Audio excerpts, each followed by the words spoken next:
ओम शांति। 15 दिसंबर 2023 की मधुर महावाक्य। मीठे बच्चे, यह बना बनाया अनादि ड्रामा है। इस ड्रामा में हर एक एक्टर की एक्ट फिक्स है। मोक्ष किसी को भी नहीं मिल सकता। प्रश्न: शिव बाबा अशरीरी है, वो शरीर में किस लिए आते हैं? कौन सा काम करते हैं और कौन सा नहीं?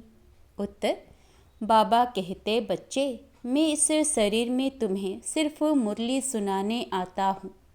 मैं मुरली सुनाने का ही काम करता हूँ। मैं खाने पीने के लिए नहीं आता हूँ। मैं आया हूँ तुम्हें नई राजधानी देने। बाकी स्वाद तो इनकी आत्मा लेती है। गीत: छोड़ भी दे आकाश सिंहासन। ओम शांति। गीत बजाए ही वो जाते हैं जिसमें अपना तेलुक है। आकाश में कोई तख्त नहीं है। आकाश इस पोलार को कहा जाता है। बाकी आकाश तत्वों में तो तख्त नहीं है। ना परमपिता परमात्मा इस आकाश में तख्त पर रहता है। बाप बच्चों को समझाते हैं, हम परमपिता परमात्मा और तुम बच्चे जो आत्माएं हो, दोनों इस सूर्य चांद सितारों से उस पार रहते हो। उसको मूल वतन कहा जाता है। जैसे यहाँ आकाश में सूर्य चांद सितारे हैं, वैसे हुबहू झाड़ के मुआफिक महातत्वों में भी आत्माएं रहती है। जैसे सितारे आकाश पर खड़े हैं, कोई चीज़ पर आधार नहीं है। अहम आत्माएं और परमात्मा बाप, हम सब रहने वाले महातत्वों में हैं। स्टार मुआफिक ही है।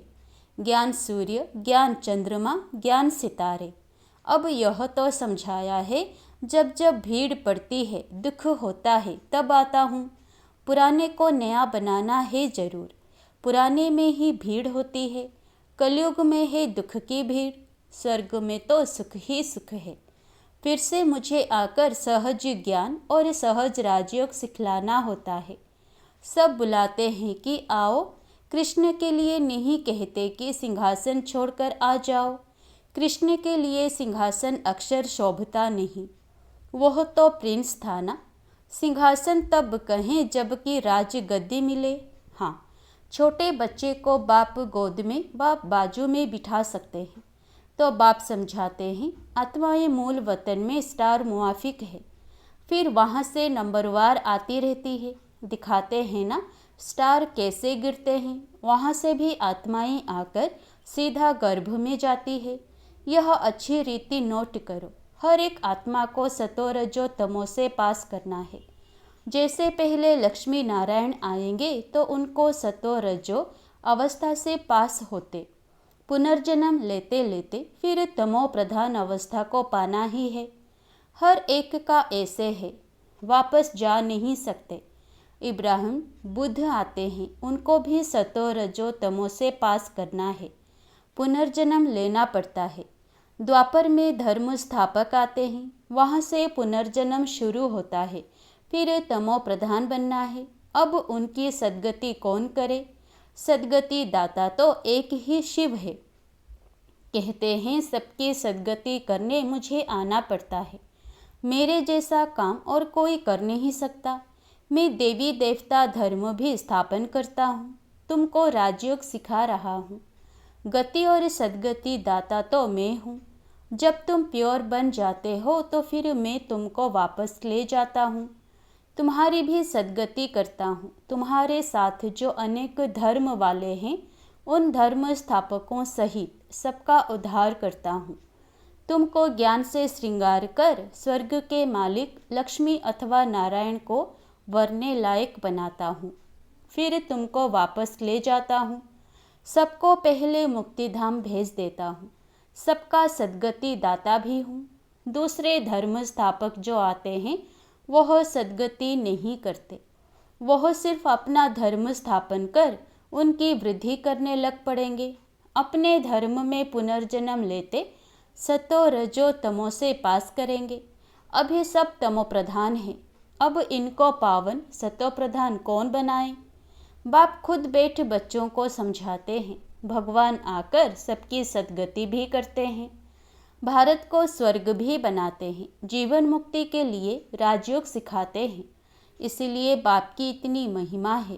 गीता है सर्वशास्त्रमय शिरोमणि, परंतु कृष्ण का नाम लिख देने से भगवान को भूल गए हैं। भगवान तो सबका सद्गति दाता है, इसलिए गीता सब धर्म वालों के लिए धर्म शास्त्र है। सबको इसे मानना पड़े। सद्गति का शास्त्र और कोई है नहीं। सद्गति देने वाला है ही एक, उनकी ही गीता है। तुम बच्चों को सद्गति का ज्ञान दे रहे हैं। गीता में शिव का नाम होता तो सब धर्म वालों का यह शास्त्र होता। बाप सबको कहते हैं, अपने को आत्मा समझ मेरे साथ योग लगाओ तो विकर्म विनाश होंगे और तुम मेरे धाम आ जाएंगे। सब धर्म वालों की सद्गति करने वाला भी मैं हूँ। बाकी तो आते ही हैं अपना धर्म स्थापन करने। मनुष्य कहते हैं क्या मोक्ष नहीं मिलेगा? बाप कहते हैं नहीं। जो भी सब आत्माएं हैं सबका पार्ट ड्रामा में फिक्स है। किसी की एक्ट बदल नहीं सकती। हर एक की पूरी एक्ट का अनादि ड्रामा बना हुआ है। ड्रामा अनादि है, उसका आदि मध्य अंत नहीं है। सृष्टि की आदि सतयुग को कहा जाता और अंत कलयुग को कहा जाता है। बाकी ड्रामा का आदि अंत नहीं है। ड्रामा कब बना यह नहीं कह सकते, यह प्रश्न उठ नहीं सकता। बाबा ने समझाया है कि और जो भी शास्त्र हैं उनसे हर एक ने आकर अपना धर्म स्थापन किया है। सद्गति नहीं की है, उन्होंने तो धर्म स्थापन किया। उनके पीछे वृद्धि होती गई। कितनी कितनी गुह्य पॉइंट्स है। ऐसे निबंध लिखने जैसी है। यहाँ गपोड़े की बात नहीं, हार जीत का यह ड्रामा है। सतयुग में परमात्मा को याद करने की दरकार नहीं। परमात्मा को याद करें तो फिर यह बातें भी समझें कि हम ब्राह्मणों को उसने रचा है। तुमको तो सम्मुख बतलाते हैं कि मैं रचता हूँ। यह ब्राह्मणों की नई दुनिया है संगम की। चोटी को तो कोई नहीं जानते। विराट रूप बनाते हैं, उसमें देवता, क्षत्रिय, वैश्य, शूद्र दिखाते हैं। ब्राह्मणों को भूल गए हैं। सतयुग में देवताएं, कलयुग में शूद्र। संगम युग के ब्राह्मणों को जानते ही नहीं। यह राज बाप आकर समझाते हैं। बाबा कहते हैं पवित्रता बिगर कभी धारणा नहीं हो सकती है। बाबा समझाते हैं कितने ढेर वेद शास्त्र हैं। परिक्रमा दिलाते हैं, मंदिरों से चित्र निकाल परिक्रमा दिलाए, फिर वापस मंदिर ले आते हैं। बाबा अनुभवी है, शास्त्रों से गाड़ी भरकर परिक्रमा देते हैं। ऐसे ही फिर देवताओं के चित्र भी गाड़ी में रख परिक्रमा दिलाते हैं। यह सब है भक्ति मार्ग। तुम हो शिव शक्तियाँ, तुम सारे विश्व की सद्गति करती हो, परंतु यह कोई जानते नहीं कि दिलवाड़ा मंदिर हूबहू इन्हों का यादगार है। ऐसा मंदिर कहीं नहीं है। जगदम्बा है, शिव बाबा भी है, शक्तियों का चबूतरा भी बना हुआ है। भक्ति मार्ग में फिर से ऐसे मंदिर बनेंगे, फिर विनाश होगा तो यह सब खत्म हो जाएगा। सतयुग में कोई मंदिर होता नहीं। यह सब भक्ति मार्ग का विस्तार है। ज्ञान में तो चुप रहना है, एक शिव बाबा को याद करना है। शिव बाबा को भूल औरों को याद करेंगे तो अंत में फेल हो जाएंगे। फेल नहीं होना है। मनुष्य मरते हैं तो उनको कहते हैं राम राम कहो, परंतु ऐसे याद आता नहीं है। फिर भी गाया जाता है अंत काल जो नारायण सिमरे। बात अभी की है, भंभोर को आग तो लगनी है। अंत काल जो नारायण सिमरे। बरोबर अब तुम समझते हो हम नारायण व लक्ष्मी को वरेंगे, स्वर्ग के लिए तैयार हो रहे हो। बाबा बिगर यह ज्ञान कोई दे नहीं सकते। यह बाबा भी कहते हैं कि अब हमको शिव बाबा ने बताया है। इनको शक्ति सेना व पांडव सेना कहा जाता है। पांडव नाम है महारथियों पर, शक्तियों के फिर शेर पर सवारी दिखाते हैं। तो बाप कहते हैं जैसे कल्प पहले सहज राजयोग सिखाया था, हूबहू इसी प्रकार सिखा रहा हूँ। जो भी एक्ट चलती है कल्प कल्प वही चलेगी। इनमें फर्क नहीं पड़ सकता। फिर कल्प कल्प यह पाठ चलेगा। बाबा कहते हैं, तुमको गुह्य गुह्य बातें सुनाता हूँ, पीछे क्या होने वाला है सो तो फिर पीछे सुनाएंगे ना। अभी सब सुना दूँ तो क्या बस वापस चला जाऊँ? अंत तक नई पॉइंट्स सुनाते रहेंगे। हम गीता की महिमा बहुत करते हैं, परंतु उस गीता व महाभारत में तो हिंसक लड़ाई आदि दिखा दी है। अब लड़ाई तो है नहीं, तुम्हारी तो है योग बल की बात। अहिंसा का अर्थ कोई भी नहीं जानते, सिर्फ स्त्री को नरक का द्वार कह दिया है। वास्तव में नरक का द्वार तो दोनों हैं। अब उनको फिर स्वर्ग का द्वार कौन बनाए? वह तो भगवान की ही ताकत है। यह गीत बाबा ने बनवाए हैं, फिर बनाने वालों ने कोई ने ठीक बनाया है, कोई ने रोंग बनाया है, मिक्स कर दिया है। रात के राही थक मत जाना, ऐसे ऐसे गीत मैंने बनवाए हैं। तो यहाँ की बातें और है, गौशाला भी है, वनवास भी है, परंतु अर्थ नहीं समझते। हमने किसको भगाया क्या? किसी को कभी कहा था कि कराची में चले आना? पूछो इन शक्तियों से। यह ड्रामा में पार्ट था, जिन पर सितम हुए तो चले आए। तो राइट क्या है वह बाप बेट बतलाते हैं। शास्त्रों में तो जो लिखा है वह है भक्ति मार्ग। उनसे तो मेरे से मिल नहीं सकते, मेरे पास आ नहीं सकते। मुझे तो गाइड बन यहाँ आना पड़ता है। कहते हैं ऐसा तन क्यों नहीं लिया जो गृहस्थी ना हो। अरे मुझे तो गृहस्थी के तन में ही आकर उनको ज्ञान देना है। उनके ही 84 जन्म बताता हूँ। तो कितनी गुह्य बातें हैं। यह नए धर्म के लिए नई बातें, ज्ञान भी नया है। बाप कहते हैं कल्प कल्प में यह ज्ञान सुनाता हूँ, और कोई ऐसे कभी नहीं कहेंगे कि मैं कल्प कल्प धर्म स्थापन करने आता हूँ। लक्ष्मी नारायण दोनों नहीं कहेंगे कि हम फिर से राजाई करने आए हैं। वहाँ यह ज्ञान ही प्राय लोप हो जाता है। शास्त्र तो बाद में अनेक बना दिए हैं। हम ब्राह्मणों के लिए एक ही गीता है।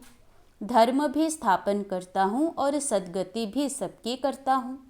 डबल काम हुआ ना। अब हम जो सुनाते हैं वह राइट है या उन्हों का राइट है, सो तो तुम जानते हो। मैं कौन हूँ?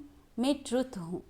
मैं कोई वेद शास्त्र नहीं सुनाता हूँ। भल इसने पढ़े तो बहुत हैं, परंतु वह सुनाते थोड़े ही हैं। यह तो शिव बाबा नई नई बातें सुनाते हैं। वह तो अशरीरी है, सिर्फ यह मुरली सुनाने का काम करने आते हैं, ना कि खाने पीने आते हैं। मैं तो आया ही हूँ तुम बच्चों को फिर से राजधानी देने। स्वाद इनकी आत्मा लेती है। हर एक का धर्म अलग है। उन्हें अपना धर्म शास्त्र पढ़ना है। यहाँ तो ढेर शास्त्र पढ़ते रहते हैं, सार कुछ भी नहीं है। जितना पढ़ते रहते असार संसार होता जाता है।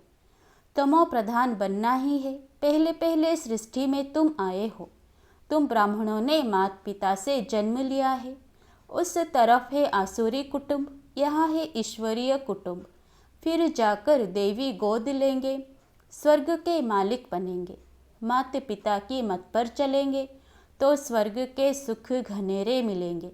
बाकी रुद्र ज्ञान यज्ञ में विघ्न तो जरूर पड़ेंगे। बाप कहते हैं बच्चे, विकारों पर जीत पाने से ही तुम जगत जीत बन सकते हो। ऐसे थोड़े ही शादी नहीं करेंगे तो कमज़ोर रह जाएंगे। सन्यासी पवित्र बनते हैं, फिर वह कितने मोटे तंदुरुस्त रहते हैं। यहाँ तो ब्रेन का काम है, मेहनत है। दधीची ऋषि का मिसाल है ना। सन्यासियों को तो बहुत माल मिलता है। बाबा खुद बहुत माल खिलाते थे। यहाँ तो बहुत परहेज रखनी पड़ती है। अच्छा, मीठे मीठे सिकिलधे बच्चों प्रति माता पिता बाप दादा का याद प्यार और गुड मॉर्निंग। रूहानी बाप की रूहानी बच्चों को नमस्ते। धारणा के लिए मुख्य सार। पहला, ज्ञान के अच्छी धारणा के लिए पवित्रता के व्रत को अपनाना है। अंत काल है, इसलिए ऐसा अभ्यास करना है जो एक बाप के सिवाय और कोई याद ना आए। नंबर 2, दधीची ऋषि मिसल सेवा करते विकारों पर विजय प्राप्त कर जगजीत बनना है। वरदान, समय की रफ्तार प्रमाण सर्व प्राप्तियों से भरपूर रह, मायाजीत बनने वाले तीव्र पुरुषार्थी भव। बाप दादा ने जो भी प्राप्तियां कराई है उन सर्व प्राप्तियों को स्वयं में जमा कर भरपूर रहो, कोई भी कमी ना रहे। जहाँ भरपूरता में कमी है वहाँ माया हिलाती है। मायाजीत बनने का सहज साधन है सदा प्राप्तियों से भरपूर रहना। कोई एक भी प्राप्ति से वंचित नहीं रहो, सर्व प्राप्ति हो। समय की रफ्तार प्रमाण कोई भी समय कुछ भी हो सकता है, इसलिए तीव्र पुरुषार्थी बन अभी से भरपूर बनो, अब नहीं तो कभी नहीं।